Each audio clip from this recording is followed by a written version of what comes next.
Officer की तरह पहन रहा हूँ। I am suspended.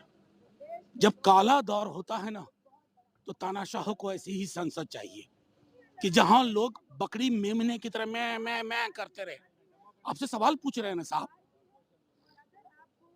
देश की सुरक्षा का मसला है, सिर्फ संसद की इमारत का नहीं है। एक आधिकारिक बयान नहीं दे सकते हो? क्या चाहते हो? विपक्ष मुक्त संसद आपने बना लिया, लोकसभा में उतने किए, राज्यसभा में 45 कर दिए।